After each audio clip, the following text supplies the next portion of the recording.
ആശ്വാസം തേടിയാലഞ്ഞു. ഭയമെന്തിന് നിനക്ക്, ഞാൻ നിന്നരികിലില്ലേ. ഭയമെന്തിന് നിനക്ക്, ഞാൻ നിന്നരികിലില്ലേ. സുഭാഷിതം. മനുഷ്യർ നിങ്ങൾക്ക് ചെയ്യണമെന്ന് നിങ്ങൾ ഇച്ഛിക്കുന്നത് പോലെ തന്നെ അവർക്കും ചെയ്യുവീൻ. And just as you want men to do to you, you also do to them likewise.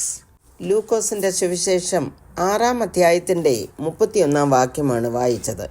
മറ്റുള്ളവർ നിങ്ങളോട് എങ്ങനെ പെരുമാറണമെന്ന് നിങ്ങൾ ആഗ്രഹിക്കുന്നുവോ അതുപോലെ നിങ്ങൾ അവരോട് പെരുമാറുക എന്ന് പറയുമ്പോൾ അത് പ്രവൃത്തി പദത്തിൽ കൊണ്ടുവരുവാൻ ഒരുപക്ഷെ അല്പം ബുദ്ധിമുട്ടായിരിക്കും.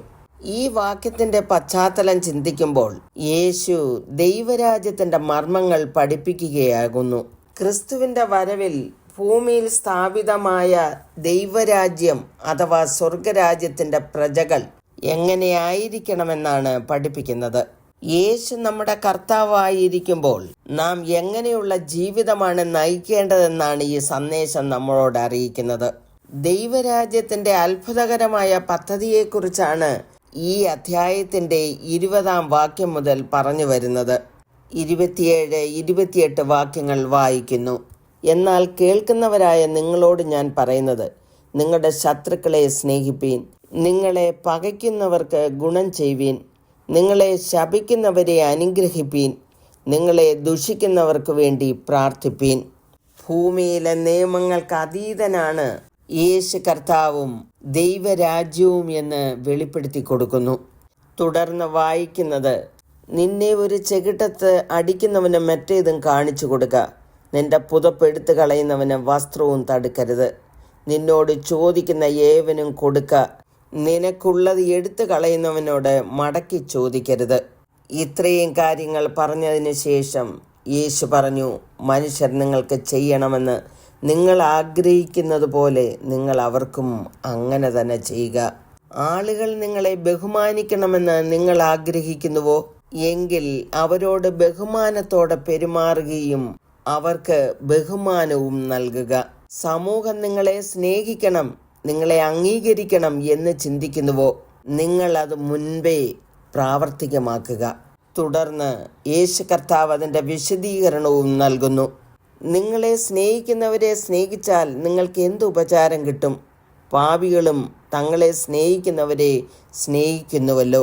അതുപോലെ അവർ നന്മ ചെയ്യുന്നു, അവർ കടം കൊടുക്കുന്നു, അങ്ങനെ പല നല്ല പ്രവൃത്തികളും ചെയ്യുന്നു. എന്നാൽ ദൈവരാജ്യത്തിൻ്റെ മക്കളാകുന്നവർ ചെയ്യേണ്ടത് എന്താണെന്ന് 35-ാം വാക്യത്തിൽ എഴുതിയിരിക്കുന്നു. നിങ്ങളോ ശത്രുക്കളെ സ്നേഹിപ്പീൻ, അവർക്ക് നന്മ ചെയ്യുവീൻ, ഒന്നും പകരം ഇച്ഛിക്കാതെ കടം കൊടുപ്പീൻ, എന്നാൽ നിങ്ങളുടെ പ്രതിഫലം വളരെയാകും, നിങ്ങൾ അത്യുന്നതൻ്റെ മക്കളാകും. അവൻ നന്ദി കെട്ടവരോടും ദുഷ്ടന്മാരോടും ദയാലുവല്ലോ. മാനുഷിക സ്വഭാവത്തിൽ ഇത് നമുക്ക് പ്രതിഫലിപ്പിക്കുവാൻ പലപ്പോഴും കഴിഞ്ഞെന്ന് വരികയില്ല. എന്നാൽ യേശു കർത്താവിൽ അംഗീകരിച്ച് അവിടുത്തെ മാതൃകയെ കൈക്കൊള്ളുമ്പോൾ ദൈവത്തിൻ്റെ ആ ദിവ്യ സ്നേഹം നമ്മളിലേക്ക് പ്രവഹിക്കുമ്പോൾ നമുക്ക് നൽകപ്പെട്ട നമ്മെ സഹായിക്കുന്ന പരിശുദ്ധാത്മാവിൻ്റെ ദിവ്യശക്തിയാൽ കർത്താവ് പറഞ്ഞ വാക്കുകൾ പ്രാവർത്തികമാക്കുവാൻ നമുക്ക് കഴിയും. ആകയാൽ സമർപ്പിക്കാം, അവിടുത്തെ വാക്കുകൾക്ക് നമുക്ക് കീഴ്പ്പെടാം. പ്രാർത്ഥിക്കുന്നു. കരുണയുള്ള പിതാവേ, മറ്റു മനുഷ്യർ ഞങ്ങൾക്ക് വേണ്ടി പലതും ചെയ്യണമെന്ന് പലപ്പോഴും ഞങ്ങൾ ആഗ്രഹിക്കാറുണ്ടല്ലോ. അത് ഞങ്ങൾ അവർക്ക് വേണ്ടി ചെയ്യുവാൻ അവിടുന്ന് കൃപ ചെയ്യണമേ എന്ന് യേശു ക്രിസ്തുവിൻ്റെ നാമത്തിൽ അപേക്ഷിക്കുന്നു. കൃപയോടെ കേൾക്കണമേ. ആമേൻ.